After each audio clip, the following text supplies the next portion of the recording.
Muito bem-vindos a mais um episódio do Agro de Primeira. Eu sou a Tati Scaff e ao meu lado sempre, Alex Mendes. Olá pessoal, hoje o assunto é solo. Nós vamos falar sobre as pesquisas que ajudam a preservar os nutrientes da terra para o agro. E também saber os impactos sobre a produção, né? Porque, querendo ou não, aí Mato Grosso do Sul puxando a frente de toda a produção e saber qual o impacto. E para isso a gente está aqui no estúdio com o professor de Manejo e Conservação de Solo e de Água da UEMS, de aqui da UANA. Sou suspeita, né? Eloy Panachuk, da nossa terrinha. Eloy Panachuk, obrigada por aceitar o nosso convite e muito bem-vindo. Obrigado a você, Tati, ao Alex pelo convite. É uma honra estar participando com você desse podcast que tem sido aí um sucesso. Já tenho acompanhado algumas das entrevistas e colegas aí de alto nível, então parabéns pela iniciativa, que é uma oportunidade de comunicar o que acontece no agro para a sociedade, que muitas vezes essa transmissão ocorre de uma forma distorcida e a oportunidade de ter alguém de dentro fazendo isso para levar para a sociedade é muito importante. E principalmente trazendo ao UEMS, né? Aí, né? Pesquisa, tudo, aí a gente essa parceria. Obrigado pela parceria também, Sim. né? Então, para começar, professor, como anda a saúde do solo de Mato Grosso do Sul? Tá? É para se preocupar ou para se comemorar? Alex, a sua pergunta é abrangente, né? Nós temos no estado 35,7 milhões de hectares e aproximadamente 70% dessa área é utilizado para atividade agropecuária. Conhecendo a realidade do estado todo, nós temos viajado por meio de projetos. Eu tive na Semadesc trabalhando no Plano Estadual de Manejo e Conservação, então a gente tem bem essa realidade. O que a gente tem observado e a gente pode garantir é que há uma tendência de melhorar cada vez mais. Então, a qualidade dos nossos solos está melhorando. Claro que isso é um processo, né, que se iniciou basicamente na década de 70, quando os nossos solos ainda eram considerados improdutivos, e isso vem evoluindo. E é uma tendência de melhorar cada vez mais, porque mais estudos, conhecimento, políticas públicas, os responsáveis técnicos cada vez mais capacitados. Então eu acho que a gente está melhorando bem. Mas a gente precisa entender primeiro o que é a saúde do solo, né? Na concepção das ciências agrárias, nós entendemos que um solo que tem um solo saudável é um solo que ele tem resiliência, ele tem capacidade de se adaptar às adversidades que ele possa sofrer e ele ao mesmo tempo é produtivo. Só que para ser resiliente e produtivo, ele precisa ter uma boa qualidade química, física e biológica. E isso é um processo que a gente tem que evoluir com ciência, com tecnologia, com inovação. E felizmente no campo a gente tem observado isso. Essas atividades da agropecuária são aquelas atividades que a gente percebe hoje um altíssimo nível tecnológico, né? E isso contribui muito para que a saúde do solo, de uma maneira geral, possa estar melhorando. Nossa, que ótimo. É bom a gente saber que existem muitos componentes, não é uma coisa só, né? Não é só ser fértil ou não, né? Ser produtivo ou não, é uma gama de coisas. E são Eloy, muitos fatores, né? São muitos fatores. Me fala uma coisa, também é uma pesquisa, assim, é uma curiosidade minha que eu conheço só um pouco. Como que são feitas as pesquisas de solo lá no campus de aqui da UANA? Então, vocês conhecem a nossa estrutura da universidade, são 806 hectares. Nós temos, dentre todas as universidades do país, uma das maiores áreas para pesquisa. E isso nos dá uma condição muito boa para desenvolvermos os nossos trabalhos, né? Então, temos uma equipe de professores muito qualificada, professores muito competentes. E, aliado a isso, a gente tem também sempre o apoio, né, também do governo do estado para que a gente possa estar fazendo esses trabalhos. O Pantanaltec foi uma forma, né, também do governo ajudar a universidade a desenvolver essas pesquisas. E hoje nós temos em torno no Pantanaltec foram 20 vitrinas tecnológicas mostrando tudo aquilo que a gente faz, né? Especificamente na área de solos, que é a área que eu trabalho, a gente tem conseguido desenvolver estudos simulando as diversas situações que nós temos no estado. Então trabalhamos praticamente com todas as culturas, soja, milho, algodão, pastagem, silvicultura. Ou seja, não é só teoria, né? Isso, é na prática. É na prática, Alex, e precisa ser dessa forma, né? E aí a gente tem, então, trabalhos envolvendo sistemas de manejo os mais diversos. Tudo aquilo que se aplica no estado, nós conseguimos fazer dentro da nossa universidade. E com esse corpo técnico qualificado, a gente tem conseguido atingir bons resultados. E existe algum intercâmbio, por exemplo, assim, uma empresa privada vai atrás de vocês para testar alguma coisa, assim, porque a gente sabe que muitas empresas estão chegando, muitas empresas aí de civicultura, citros, tem muita novidade chegando aqui no estado. E assim, esse lado privado vai atrás de vocês para testar novo manejo ou novas ações, assim, dentro, novas tecnologias? Sim, Tati. A universidade, até um tempo atrás, ela era muito fechada para o mercado, né? Hoje, felizmente, a gente tem aberto as portas para as empresas estarem dentro da universidade para a gente discutir, né? Nós estamos formando profissionais para atuarem no mercado. Então, a gente precisa ter essa relação. Então, felizmente, nós temos boas relações com várias empresas, onde a gente testa os produtos, avalia. Claro que, quando a gente vai testar um produto por meio de uma parceria, a gente tem que ser imparcial com os resultados. Sim. Então, são os resultados que realmente ocorrem. Às vezes agrada a empresa e às vezes não agrada, né? Porque os resultados, claro que depende, né, do trabalho que você está fazendo, e a gente tem que ser o mais criterioso possível. Mas a gente tem boas empresas, parceiras, e estamos caminhando cada vez mais para melhorar nisso aí. E a gente entende que é fundamental essa parceria público-privado para que a universidade também possa trazer recursos para dentro, né? E o nosso reitor, o professor Laércio, vocês conhecem, é muito articulado e tem conseguido fazer esse trabalho, né, essa gestão muito bem feita, e estamos tendo bons resultados. Porque a gente sabe como que é questão financeira no lado público, né? Que é ainda mais para pesquisa, então muitas vezes fica uma coisa meio atravancada e tal. Então eu acho que essa parceria público-privada é de total importância. A gente vê que é muito, muito importante, né? Mas é claro que a gente tem que ter muita seriedade nisso, porque, como eu falei, os resultados têm que ser aqueles que realmente nós obtivemos, né? Sim. Para que tenha confiabilidade também no nosso trabalho. Já chegou a ter algum projeto, alguma pesquisa que pensava-se em utilizar o solo para algo e no final falou, olha, realmente para essa cultura não dá? Eu particularmente estou encerrando agora um projeto que nós desenvolvemos em parceria com uma empresa que prometia muita coisa em termos de resultado, e nós não conseguimos atestar o resultado. Realmente, com vários anos de estudo, nós confirmamos que realmente aquilo que eles prometiam não era o que realmente ocorria. Então isso acontece, né? E claro, a gente tem que ser transparente, os resultados são os que nós obtivemos. Mas continuamos, né, com a parceria e, claro, tem outras questões, né, nesse caso aí que a gente pode estar avaliando também. Então, essas parcerias, elas permanecem, né? Por isso que leva tanto tempo também para lançar um produto, ou um manejo, uma tecnologia, esse né? Teste, né? Agora, sem citar o nome da empresa, não queremos prejudicar o negócio de jeito nenhum, mas era que tipo era uma cultura, era um material para o solo? Que era? Isso, era um material. Inclusive, uma coisa que a gente tem evoluído muito, que é a biologia do solo. Então, era um produto biológico. E, na verdade, a empresa afirmava que tinha alguns resultados que a gente confirmou que não tinha. Por exemplo, esse produto conseguia melhorar a estrutura física do solo. E nós confirmamos, após vários anos de estudo, que isso não acontecia realmente, né? Mas outros resultados a gente obteve, esses sim favoráveis, né? Eu estou comentando esse que a gente observou, claro, que realmente não aconteceu. E como que esses resultados acabam chegando para o produtor? Não só os resultados negativos, porque é importante também dizer que, né, olha, claro, isso não funciona. Mas toda essa pesquisa de vocês, como que chega até o produtor? Bom, nós das universidades, a gente tem a primeira forma de divulgação nossa é por meio de publicações científicas qualificadas. E isso a gente faz com periódicos, revistas internacionais, né? E aí, claro, isso aí é em inglês, tem uma dificuldade muito grande de acesso para o produtor rural e para os técnicos que também estão no campo, né? Sim. Então, nós da universidade, nós temos trabalhado muito com outras ações para dar, para a gente conseguir passar essas informações. Palestras, dias de campo, eventos como o Pantanal Tech, né? Então, é uma forma de nós estarmos nos aproximando do produtor rural e dos profissionais que trabalham no setor para levar essa informação para o produtor rural. Inclusive, agora em setembro, né, vocês inclusive nos ajudaram com a divulgação. Eu mandei um material para vocês, vocês, né, nos ajudaram. Nós tivemos um curso em Aquidauana, dias 25 e 26 de setembro, onde nós fizemos uma capacitação técnica para os profissionais e produtores do estado todo. Então, tivemos profissionais de Ponta Porã, de Chapadão do Sul, um grupo muito bacana, que a gente conseguiu ficar 2 dias com eles, com parte teórica e parte prática no campo também, e foi um sucesso. E a gente fica muito feliz quando a gente faz isso, Tati, porque a gente percebe que no campo ainda há uma carência de informações. E nós da universidade temos esse papel.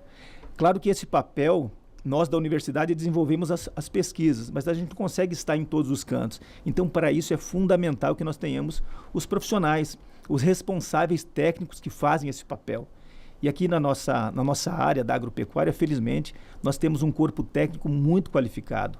Pessoal da agronomia, da engenharia de agrimensura, engenharia florestal, a engenharia agrícola, engenharia mecânica que leva essa tecnologia para as máquinas, para o campo. Então, felizmente, aqui no estado, nós temos um pessoal muito qualificado para isso e que tem ajudado muito a alavancar a atividade agropecuária, que é a base, né, da economia do nosso estado. Importantíssimo, porque a pesquisa já leva um tempão, né? Você imagina se demorar mais um tempão para que ela chegue até os produtores. Então, sim, essa agilidade é fundamental, né? E o que depender da comunicação, nós sempre aqui, o portal Primeira sim. Página, vai estar estamos sempre abertos aí para receber esse tipo de material. Eloy, e quais são as principais características assim, do solo do Mato Grosso do Sul que favorece ou dificulta a produção agrícola? Porque assim, a gente sabe ali pro lado onde agora o citrus está entrando e tal, era um solo mais arenoso, era um solo mais, tanto quanto o que todo mundo falava, porque eu não sou técnica, sim, eu não sei, mas assim, que era uma coisa mais arenosa, era um solo mais pobre, então agora está entrando essa nova tecnologia, está entrando citrus com tecnologia nova e tal. Então assim, o que facilita e o que dificulta a produção agrícola de uma forma geral no Mato Grosso do Sul? Bom, se a gente pensar no mapa do estado de Mato Grosso do Sul, nós temos uma grande diversidade de solos. Só para vocês terem uma ideia, nós temos um sistema brasileiro de classificação de solos, onde nós temos 13 classes espalhadas pelo Brasil. Aqui no estado, nós temos essas 13 classes de solo. Então, assim, é muito diversificado. E aí, cada um desses ambientes tem, claro, a sua aptidão agrícola, né? E isso, no momento da implantação de uma cultura, precisa ser respeitado. Então, se a gente pensar na região norte, são solos mais arenosos. Então, ali é mais pecuária, alguma coisa de silvicultura, né? A região oeste do estado, nosso Pantanal, são solos mais frágeis. Então, ali é geralmente a pecuária que persiste, né? Se a gente pensar na região leste, agora era uma pecuária com muitas pastagens degradadas, hoje evoluiu aí para uma silvicultura de alta tecnologia. E a região sul do estado, centro-sul do estado, solos mais argilosos, onde tem uma aptidão agrícola melhor, é onde se cultiva as culturas anuais, como soja, milho, enfim, culturas mais responsivas, né? Então, a gente tem essa diversidade no estado.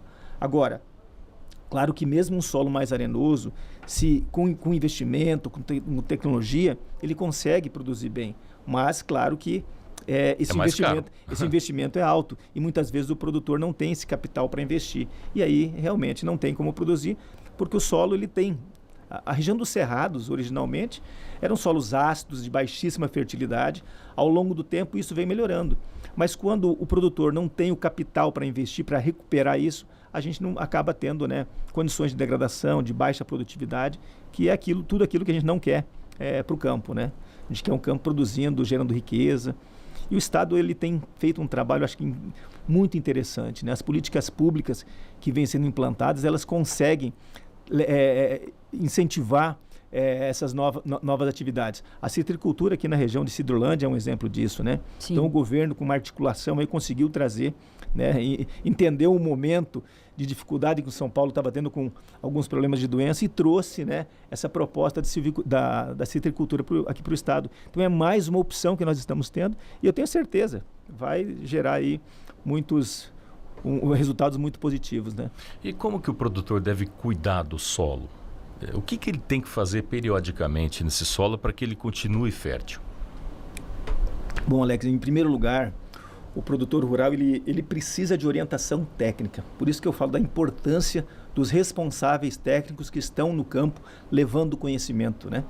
São eles que vão ajudar o produtor a ter o sucesso na sua atividade. E se nós temos um estado que tem uma atividade agropecuária tão próspera, a gente liga muito isso aos profissionais que atuam no setor. E aí, o que o produtor vai ter que fazer? Claro que cumprir o protocolo dessa orientação técnica, mas basicamente essa conservação do solo passa, em primeiro lugar, por uma recuperação. Se o solo está ácido, ele não vai conseguir produzir.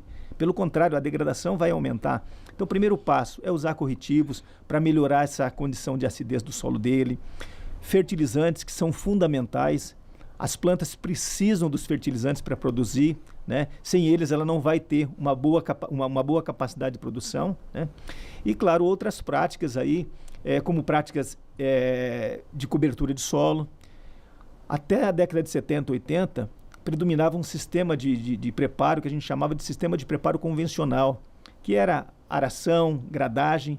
Isso pulverizava o solo, a exposição do solo à chuva, ao vento, erosão eólica, erosão hídrica. E com o tempo a gente está conseguindo avançar para um sistema conservacionista que é, por exemplo, o sistema plantio direto, que tem como premissa básica uma boa cobertura do solo. E se você tem uma boa cobertura do solo, você vai ter cada vez mais, vai estar adicionando cada vez mais matéria orgânica. E matéria orgânica para o solo é sinônimo de vida, né? Então você vai ter esses nutrientes presentes ali, sendo disponibilizados para as plantas. Práticas mecânicas, por exemplo, como a conservação das estradas rurais, terraceamento agrícola quando necessário. Então são muitas práticas que o produtor precisa fazer se ele quiser ter a sua terra bem conservada, o seu solo bem conservado. E a gente sabe que numa propriedade rural, né, Tati, o solo é o maior patrimônio do produtor, Alex. Então ele tem que cuidar bem, né? Tem que cuidar bem porque ele precisa pensar que as próximas gerações vão precisar usar esse solo também, né? Ele mesmo, né? Da onde Sim, sai o sustento ali, exato. né? A gente não faz nada sem comida, né? Sem água tudo bem, mas agora sem comida também não, né? A gente não tem jeito, né? Isso que você está falando, Tati, a gente precisa lembrar que o solo, o Alex, é do solo que nós tiramos mais de 99% dos alimentos que nós consumimos. Então, olha a importância que o solo tem, né? A segurança hídrica do planeta passa pelo solo. A água precisa chegar no solo, ela tem que infiltrar para alimentar os nossos cursos hídricos, né? Se chove e não infiltra, se tem um solo degradado, essa água vai na forma de enxurrada, vai levar todo tipo de poluente para dentro dos nossos cursos hídricos. Então o solo tem que estar bem conservado também para ter uma boa infiltração, e por aí passa a questão da segurança hídrica. E mais recentemente, Alex, o solo também tem uma importância fantástica nesse momento que a gente fala das mudanças climáticas, né? Sim. Nós temos, de todos os ambientes do planeta, os oceanos é onde nós mais temos carbono. Depois disso, é o solo. E o solo tem o dobro de carbono do que tem a atmosfera e do que tem toda a vegetação que tem no planeta. Então, o solo tem uma grande capacidade de sequestrar carbono. Só que se o solo estiver sendo mal manejado, ele vai também emitir esse carbono para a atmosfera. Então, o solo bem manejado, bem conservado, ele vai sequestrar esse carbono, e é o carbono que não vai estar na atmosfera contribuindo para o aquecimento global, né?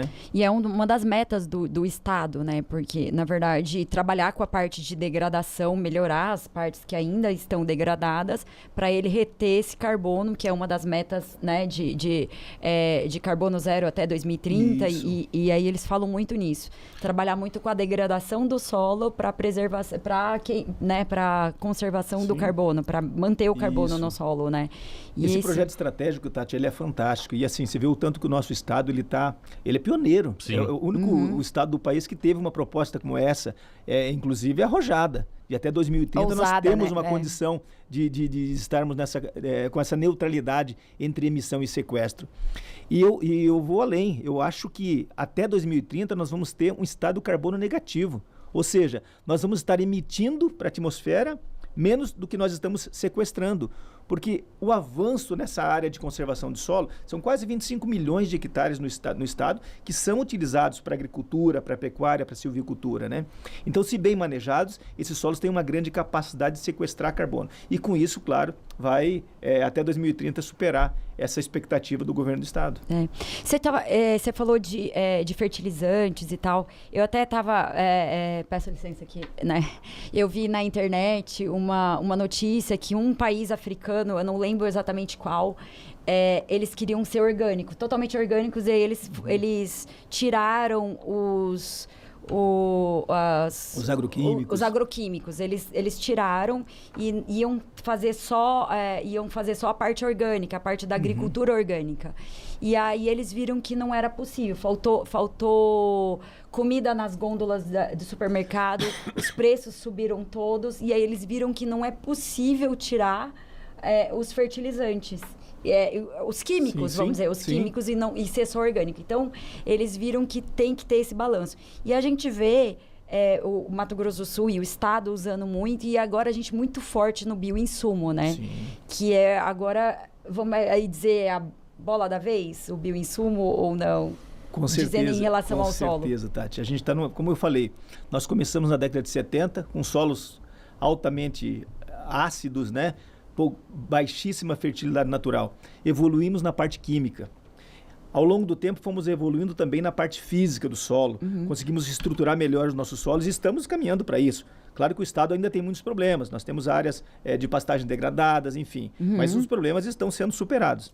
Então, a gente evoluiu muito na parte física do solo. E agora é o momento da biologia do solo. Então, os bioinsumos são fantásticos para isso. E é uma esperança muito grande. Porque a gente sai de uma agricultura lá atrás, onde nós tínhamos um sistema de preparo convencional, passamos agora para um sistema de plantio direto, que é um sistema altamente conservador do solo, e agora a gente caminha para uma agricultura que a gente tem chamado de agricultura regenerativa, que é diminuir o uso de insumos externos, mas claro, a gente não tem como... associar uma coisa a outra, né? O solo não tem fósforo, por exemplo, e a planta vai precisar do fósforo para sua produção. E esse produto, o grão, ele vai embora e vai levar o fósforo. Então, eu preciso fazer essa reposição. E aí, se eu contar apenas com o que tem ali no solo, é muito pouco. Então, a gente precisa, sim, continuar usando os insumos externos, mas numa proporção menor. E isso é um equilíbrio fantástico que eu acredito que a gente está caminhando para chegar. E em pouco tempo, eu acho que a gente vai conseguir. Esse pouco tempo, o quê? Uma década? Assim, é um processo evolutivo, né, Alex? Quando a gente pensa que nós estamos em 2025 e esse processo começou em 1970, né, dessa agricultura, a gente não tem como estimar isso, mas assim, a gente vê com um tanto de tecnologia. E quanto mais ciência se faz, mais conhecimento é gerado. Então, as coisas evoluem muito rapidamente, né? O senhor acha que o produtor em Mato Grosso do Sul é preocupado, como o senhor disse, o solo é o maior patrimônio do produtor. Sim. O produtor em Mato Grosso do Sul tem essa percepção? Então, Alex, isso aí é algo que muitas vezes a gente vê de uma forma distorcida. Como eu falei, em 2023 eu trabalhei na Semadesc, né, no Plano Estadual de Manejo de Conservação do Solo, visitamos o estado todo. Eu tenho um projeto hoje que eu estou desenvolvendo análises de solo nos 79 municípios do estado. Então a gente conhece bem a realidade, a gente vai ao campo também, a gente não fica só dentro da sala de aula. Eu te falo assim, sem medo de errar, o nosso produtor rural, ele é arrojado, ele é competente, ele investe muito em conhecimento, em tecnologia, e é isso que tem feito o setor ser tão rentável aqui no nosso estado de Mato Grosso do Sul, né? Então, claro que existem aqueles que fazem a coisa errada, existe muita, né, teimosia, não aceita a tecnologia, o conhecimento, isso a gente sabe que tem, mas são casos isolados. O produtor rural ele evoluiu muito ao longo do tempo. Porque se não fosse isso, nós não teríamos essa tecnologia toda que tem no campo, né? Então, o produtor sabe que ele precisa respeitar o meio ambiente, mas é claro, ele precisa gerar renda, né? Claro. Então, a sustentabilidade é o dinheiro no bolso, né? O respeito social e o respeito ao meio ambiente. E o produtor rural sabe que se não tiver esse equilíbrio com o meio ambiente, ele não vai ter esse ambiente de produção dele sustentável ao longo do tempo, né? A conta chega uma hora, Exato, né? É. A conta chega e não tem o que fazer, né? Porque acaba, né? É finito o negócio, não é E essa infinito. oportunidade que tem agora de se comercializar créditos de carbono, né, Sim. fazem essa compensação financeira muito Exatamente. importante também, né? Além do pagamento por serviços ambientais Sim. também, né? Preservação que tem sido feito. Né? E o Estado tem essas políticas públicas muito interessantes, né? Para o produtor não desmatar, tem aí o PSA, que é o pagamento Exato. por serviços ambientais. Exato. E esse projeto Estado Carbono Neutro que o Estado, né, ele tem como a base dele é justamente o uso de boas práticas agrícolas. Isso é muito importante, porque isso tem levado especialmente para aquele agricultor que não tem uma condição financeira tão boa, de ser capacitado para isso, e nisso a gente tem feito cursos também, juntamente com o pessoal da Semadesc. Atualmente eu estou como secretário executivo da Câmara Técnica de Conservação do Solo, ali para a região de Bonito, Jardim, Bodoquena e Miranda, né? Então, esse trabalho ele é feito especialmente com os pequenos produtores, onde o Estado vai levar uma estrutura com maquinário para fazer as obras de conservação do solo que precisam, adequação das estradas rurais, com lombadas, com bacias de captação, na propriedade rural fazendo o sistema de terraceamento agrícola. Claro que o produtor que que está numa escala melhor, ele não precisa disso, ele mesmo faz e ele tem feito. Agora, o pequeno produtor muitas vezes não faz, não é porque ele não quer, é porque muitas vezes ele também não conhece, né, porque não tem acesso a esse conhecimento e ele não tem um patrimônio econômico ali que permite ele fazer isso, né? E você falou de PSA, falando de PSA e falando de Pantanal, a gente tem o solo do Pantanal aí que é de extrema importância e a gente sabe que o manejo do solo no Pantanal é diferente. Porque a gente tem que ter o manejo do fogo, a gente tem que ter todas essas etapas, vamos dizer, porque é um solo diferente. Ele alaga, ele tem que passar pelo fogo, porque querendo ou não, é ali o Cerrado e Pantanal, sabe? Como que eu posso falar, como que eu posso me preocupar, assim? Existe uma preocupação diferente com a manutenção do solo do Pantanal? A gente vê agora a importância do próprio Pantanal, do solo no Pantanal aí na COP30, vindo aí dizendo que as águas alagadas, as áreas alagadas têm uma certa importância aí para retenção do carbono, para retenção da própria água, da manutenção da água de uma maneira geral em todos os biomas, né? O Pantanal faz parte. Qual é a preocupação aí que o Pantanal tem que ter, assim, essa preocupação que a gente tem com o solo do Pantanal? Bem, os solos do Pantanal a gente considera, em escala de formação, que são solos mais jovens, né? Solos pouco evoluídos. Então, no Pantanal, o que predomina são solos mais arenosos, com a classificação que a gente chama de neossolo quartzarênico, que são solos muito pobres quimicamente, né? Geralmente solos ácidos. Então, com uma grande dificuldade de implantar uma cultura com alta rentabilidade, né? Sim. Mas nós temos também solos mais argilosos, como os planossolos, por exemplo, os vertissolos, que são solos que têm um teor de argila elevado, mas, ao mesmo tempo, como ele não tem uma estrutura física muito boa, eles são solos pegajosos quando molhados, úmidos, né? Isso dificulta a mecanização. São muito duros quando secos. Então, assim, a dificuldade de manejo chega deles... a rachar, né? Esses são os vertissolos, que criam aquela, né, são umas linhas, né, de rachaduras que se prolongam. Então, é praticamente assim, muito difícil de se produzir bem nessas áreas, né? Então, são áreas que têm essa dificuldade. Aliado a isso, a gente também tem a questão dos próprios incêndios no Pantanal, né, que são um problema também.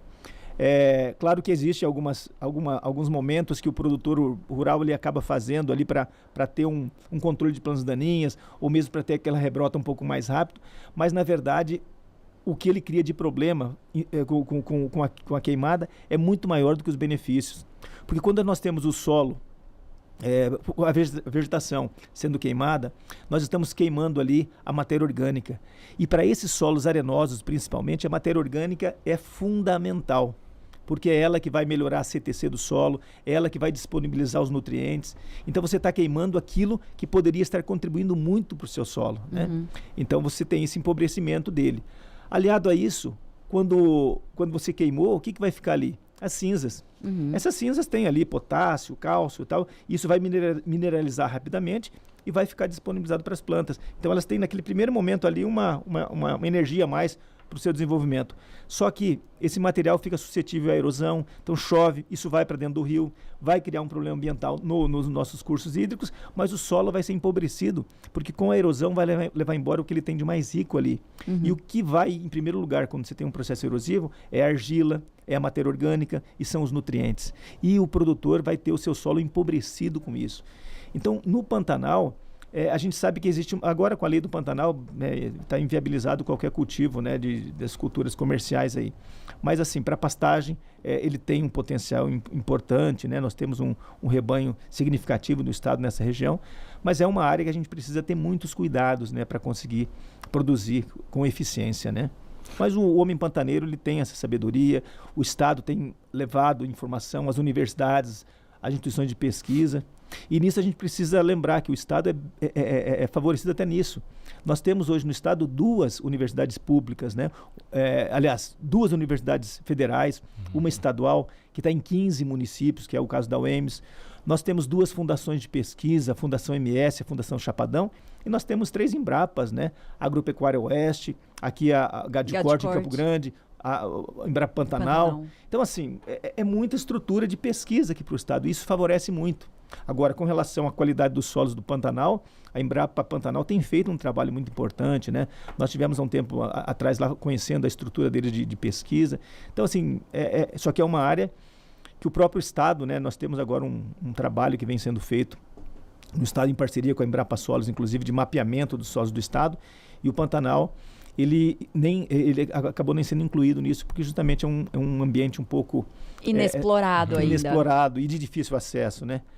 Agora que nós da universidade estamos conseguindo entrar lá, Alex, porque até pouco tempo atrás a nossa universidade tinha uma grande dificuldade de logística para isso.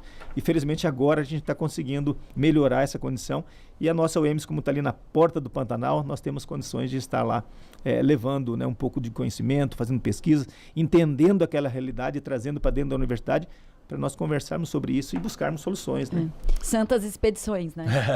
Exato. Santas expedições que tem levado e querendo ou não. Eu quero participar de uma expedição. Ano passado, eu estava doido para ir lá, inclusive o nosso reitor convidou, mas eu estava numa correria muito grande. É fantástico. Para a gente poder falar sobre o Pantanal, nós precisamos disso. Estar lá dentro, conhecendo, né? Exatamente. E a gente falou de Pantanal, que é uma área também importante para a produção pecuária aqui no estado, mas também de turismo, né? E o senhor mencionou um pouco tempo atrás, umas respostas anteriores, sobre Bonito, num trabalho que está sendo feito. O solo nessa região de Bonito, Bodoquena, como ele está? E há alguma preocupação em relação ao quanto isso pode afetar o meio ambiente, o turismo ali? Sim, Alex. Na verdade, foi acho que 2019, né, quando começou, a agricultura na região de Bonito sempre teve, mas de alguns anos para cá começou a aumentar muito. E o grande problema é que muitas vezes essa agricultura é implantada sem se observar as devidas técnicas agronômicas para isso, né? Então não se respeita as práticas de conservação de solo. E aí, claro que isso gera um problema sério. Acho que foi do final de 2019, quando nós tivemos um problema sério de turvamento dos rios, e isso levou, né, a comunidade, especialmente que trabalha com turismo, a protestos, enfim. O governo teve que intervir, e isso tem melhorado. Mas, claro, tem muita coisa para ser feita ainda, principalmente nesse processo de conscientização daqueles que estão chegando para produzir. Porque se produzir em Dourados, em Maracaju, é uma realidade de solo, de ambiente. E lá é um ambiente muito mais sensível. Os solos têm potencial para agricultura, né? Em alguns locais, nós já fizemos levantamento, tem vários solos lá que têm aptidão agrícola para lavoura, mas a gente precisa ter um cuidado especial com o meio ambiente ali, além das outras áreas, porque ali nós temos, né, essa região dos rios cênicos, que tem um apelo mundial e é uma região de turismo que o mundo vem explorar. Então, precisamos conciliar isso. Mas, claro, com ações de políticas públicas, conscientização do produtor para fazer uso das boas práticas agrícolas. Eu acho que os responsáveis técnicos, né, os nossos agrônomos, engenheiros florestais, o pessoal da engenharia agrícola, também buscando conhecimento para levar da forma como aquela região precisa, né? Esse trabalho que o senhor está desenvolvendo com pequenos agricultores lá na região, tem a ver com isso? Não, esse projeto não é apenas com pequenos produtores, né? Na verdade, a gente faz um trabalho numa área grande ali, né? Só que o atendimento do Estado é para os pequenos produtores. Mas esse trabalho ele é feito em todas as áreas. Porque hoje naquela região, depois desse problema de 2019, foi criada a Câmara Técnica que avalia os projetos que os produtores estão desenvolvendo. E aí em todas as escalas, desde a agricultura familiar até o grande produtor, né? Porque tem muito assentamento ali na região, né? Então hoje naquela região, para você fazer qualquer tipo de revolvimento, você tem que submeter um projeto, revolvimento do solo, tem que submeter um projeto ao IMASU, o IMASU encaminha para a nossa Câmara Técnica da SEMADESC e nós avaliamos se há viabilidade de conservação de solo. Havendo, esse projeto é aprovado e o produtor pode fazer as intervenções que ele quer, né? Mas aí é em todas as escalas, desde a escala familiar até o produtor de uma escala maior, né? Seja importante, mais uma vez, frisar, como o senhor disse, que o técnico agrícola precisa estar presente para poder estar dando todo esse tipo de orientação, né? Agricultura de precisão. O senhor já ouviu falar sobre isso? Isso é importante, realmente está aí, né, assumindo um protagonismo? Não? O que seria a agricultura de precisão e como ela pode ajudar? A agricultura de precisão é uma ferramenta importantíssima, né, que nós usamos dentro da atividade agropecuária. Porque com a agricultura de precisão, nós conseguimos fazer um mapeamento de uma propriedade, identificando todos os indicadores que nós precisamos para fazer as intervenções. Então, eu tenho uma propriedade com agricultura de precisão, eu vou fazer lá um mapeamento, por exemplo, de acidez do solo. Então, eu vou saber exatamente onde que eu vou precisar aplicar mais calcário ou menos calcário. Isso gera economia para o produtor e você consegue ter uma propriedade mais uniforme. Onde que está faltando fósforo, onde está faltando potássio. Então eu vou fazer as aplicações mais bem distribuídas. Porque no geral, no sistema comum, a gente coloca lá 200 quilos de NPK por hectare e solta em toda a área. E muitas vezes você não precisa ter esse uso em toda essa área, né? Você pode otimizar isso. Então a agricultura de precisão é uma ferramenta importantíssima para isso. A gente consegue identificar locais que são com maior precisão, mais arenosos, mais argilosos. As intervenções com práticas de conservação vão ser diferentes. Então a gente consegue melhorar, né, a questão da eficiência do controle da erosão, a eficiência no controle da compactação, por exemplo. Porque com a agricultura de precisão a gente consegue ter um tráfego controlado, né, o uso de piloto automático, hoje que é uma realidade em boa parte das propriedades. Sim. Então com isso você consegue direcionar, fazer um tráfego controlado, então você diminui a compactação na área como um todo, né? Então é assim, extremamente importante, porque os dois grandes problemas que nós temos hoje de degradação dos solos é a erosão e a compactação. Uhum. E aí, com o mapeamento bem feito, a gente consegue identificar esses problemas, né, e pensar nas soluções de uma forma mais assertiva, vamos dizer assim. E dentro da agricultura de precisão, hoje, é uma realidade o uso da inteligência artificial, ou não?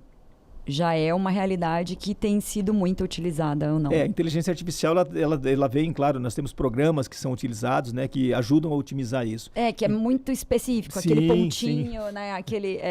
Então, essas inovações tecnológicas, elas estão presentes na atividade agropecuária como um todo, né? Então, aí desde a escala menor até a escala maior, né? Sim. Agora, claro, que a agricultura de precisão, ela precisa de um investimento maior. Então, muitas vezes, o produtor não tem esse capital para fazer. Então, mas essa propriedade, o trator não tem nenhuma cabine para o tratorista ali. Mas é a realidade que aquele produtor tem. Então, claro que essas ferramentas, elas são... assim, importantíssimas, mas a gente precisa entender que tem que ter um investimento para que você chegue nesse nível, né? E nem todos os produtores, na verdade, têm. Então, acaba sendo um problema por isso. Mas a gente acredita que as coisas estão evoluindo, né? Vão melhorando. Quais as perspectivas futuras, assim, para a gente aliar a produção, a conservação ambiental aí, de estudo, de manejo de solo aí dentro aqui do estado? Quais as perspectivas futuras aí? O que vocês têm que vem de novidade? De novidade aí, de estudo, de novas tecnologias? Bom, Tati, a gente tem feito, por meio dessas pesquisas, né, a gente tem conseguido... obter os principais indicadores da qualidade dos nossos solos, né? E isso é importante para a gente para a tomada de decisão.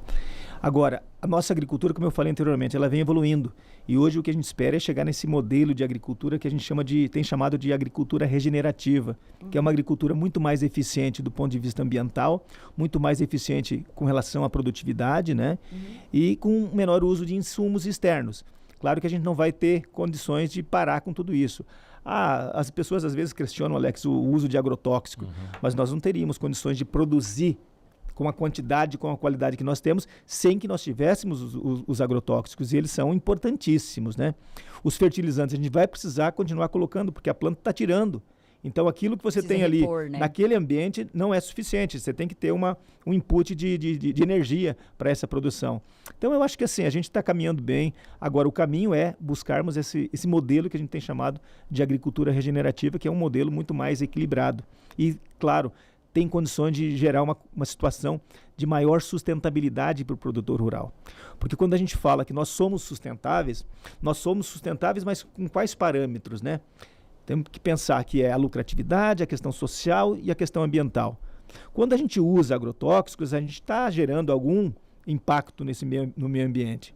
A gente vai, ao longo do tempo, diminuindo isso. Então, a sustentabilidade ela é um processo evolutivo, ela vai melhorando cada vez mais. Sim. O que a gente espera é que os nossos produtores rurais tenham cada vez mais lucro, que exista um respeito na questão social, né? E que o meio ambiente, claro, possa ser cada vez mais equilibrado, né? E a gente tem aí um futuro mais sustentável. Você poderia dar um exemplo de agricultura regenerativa, por exemplo, numa propriedade? Se eu tivesse uma propriedade, convidasse o senhor e falar, eu quero aplicar esse tipo de manejo aqui, essa agricultura regenerativa aqui. Como que eu faria? Então, Alex, hoje nós temos o que a gente chama de sistema plantio direto, né? Que para mim é a maior revolução tecnológica que a agricultura teve nos últimos tempos. Porque nós saímos de uma agricultura tradicional, com o revolvimento do solo, e fomos para o plantio direto. Isso já foi uma evolução fantástica. Só para vocês terem uma ideia dessa mudança, nos estudos que nós fazemos em Aquidauana com erosão, e nós temos uma área que vocês conheceram, né? O Alex conheceu, a Tati acho que não teve a oportunidade. Nós temos ali a avaliação, por exemplo, de áreas com preparo convencional e plantio direto. No preparo convencional, a gente perde de 20 a 30 toneladas de solo por hectare por ano. Nossa. No plantio direto, a gente perde menos de 1 tonelada de solo por ano, por hectare, né? E se a gente pensar na década de 70 e 80, voltando novamente lá, a gente produzia com soja, por exemplo, e era só uma cultura, não tinha soja e milho. Com o plantio direto, a gente passou a poder ter 2 culturas por ano. Então, só tinha soja, por exemplo. Aquele ano era só soja. Produzia, na época, em torno de 1.000 quilos de grãos de soja. Mas a gente perdia 20 toneladas de solo. Então, eu perdia 20 quilos de solo para cada quilograma de grão produzido. Né? Quer dizer, algo que não tem sustentabilidade nenhuma. E aí, mas ao mesmo tempo, a gente não pode penalizar o produtor que trabalhava naquela época. Era o que ele sabia, né? Era o que era a informação que ele tinha. Não, mas não era ele. Era o conhecimento que nós tínhamos naquela época. Era o conhecimento que nós passávamos para o produtor rural. Sim. Né? E o sistema de preparo convencional foi importamos isso de países de clima temperado. Serviu para nós por um período, mas a gente percebeu que ao longo do tempo isso não seria sustentável. Então, porque você tem que ficar procurando outras terras, né? Sim, exato. Porque... Vamos imaginar, os nossos solos de Aquidauana, a gente faz essas pesquisas. A taxa de formação é de 5 a 6 toneladas de solo por hectare por ano. Taxa de formação. Bom, se eu estou perdendo 20, que equilíbrio que tem nisso? Nenhum. Não tem. Aí quando eu passei para o plantio direto, eu perco lá 1 tonelada de solo. Bom, mas eu estou formando 5, 6, então eu tenho um saldo positivo. Sim. Claro que nós estamos trabalhando para chegar no zero. Sim. E aí é onde a gente evolui para sistemas mais conservadores ainda, que seria um sistema regenerativo. Onde a gente vai ter um sistema de plantio direto que tenha um sistema de produção que tenha rotação de cultura, que tenha boa cobertura do solo, que tenha um mínimo revolvimento possível do solo para que ele não seja exposto aos processos erosivos, por exemplo, né? Tem menor degradação. A gente vai incorporando cada vez mais matéria orgânica e essa matéria orgânica ela vai alimentando, criando mais vida nesse solo. E à medida que ela cria mais vida no solo, ela pode disponibilizar, por exemplo, alguns agentes biológicos que vão estar ajudando, por exemplo, na solubilização de um fósforo, que é um nutriente essencial para a planta. Então, você vai diminuir a quantidade de insumos externos. O sistema vai ficar muito mais equilibrado. Então, é esse o caminho. Então, a agricultura regenerativa, na verdade, é o modelo que nós temos agora, buscando alternativas mais para o meio biológico, né? Usando produtos mais biológicos, né? Para que a gente tenha esse equilíbrio maior com o meio ambiente. Então, e não seja tão passo dependente, né? Do externo, né? Porque hoje, se nós pensarmos, como eu falei, não vamos deixar de usar os fertilizantes externos. Sim. Mas a gente pode diminuir. Se a gente pensar hoje que se tranca a importação, para a agricultura no país. Né? De onde vem o fósforo, de onde vem o potássio, né? Então a gente sabe que isso tudo é importado. E sem isso, nós não temos como produzir. Principalmente da Ucrânia, né? Então... Sim. Aí nós não temos como produzir com a qualidade e com a quantidade que a gente produz. Né? Professor, o senhor dá aula há quanto tempo? Eu sou professor, Alex, desde 89. Qual que é a diferença dos alunos daquele início para os alunos de hoje? Eita! Eita! São momentos diferentes, né? A gente pega os nossos alunos, eu acho que naquele período tinham que trabalhar com as ferramentas que tinham. A gente não tinha um computador para fazer uma pesquisa, para ir para uma biblioteca você tinha que pegar os livros lá e colocar na mesa, e lá artigo científico por artigo científico. Era uma realidade muito diferente, né? Então, os alunos, claro, tinham outras formas de estudar. Hoje, com todas as informações que tem, um chat GPT que busca informação, quer dizer, eles estão antenados mais com essas novas tecnologias.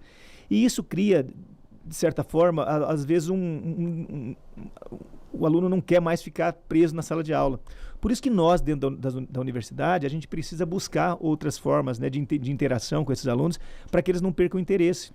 Porque é uma realidade que a gente tem hoje no país. Se a gente pegar, eu tenho um dado, não é da área agronômica, mas da engenharia civil, por exemplo, né? A baixa procura de alunos pelo curso de engenharia civil. Né? Por que isso está acontecendo? Nós estamos lá no CREA pensando nisso, buscando explicação para que a gente possa ter essas soluções e levar isso também para as instituições de ensino. Mas o que a gente sabe é que é um momento diferente, é uma outra realidade. E nós, que trabalhamos com o ensino, com a pesquisa e extensão, nós precisamos nos adequar a isso, né? E deixar mais atrativo, né? Sim. Tudo. E aí eu vejo essa importância de abrir a universidade para as os alunos de escolas conhecerem, ou a população em si conhecer, né? Porque a gente acaba não sabendo e fica tudo dentro de uma bolha, né? A pesquisa fica dentro da bolha, o resultado fica dentro da bolha e às vezes não chega na ponta. E eu acho que abrir a universidade, e eu vejo isso, a UEMS, né? Fazendo isso com uma excelência aí, que é genial, eu acho genial, e serve de exemplo para as outras universidades, né? Que é muito legal. E o campus de Aquidauana nem se fala. Nós que somos de lá, né? Nós que somos de lá, eu vou puxar a sardinha para lá. E nesse sentido, o que a gente percebe, assim, o aluno, ele não quer, então, mais ficar em sala de aula. Então, a gente precisa ter outras formas de interação. E em Aquidauana, a gente tem esse privilégio. Nós temos ali uma fazenda.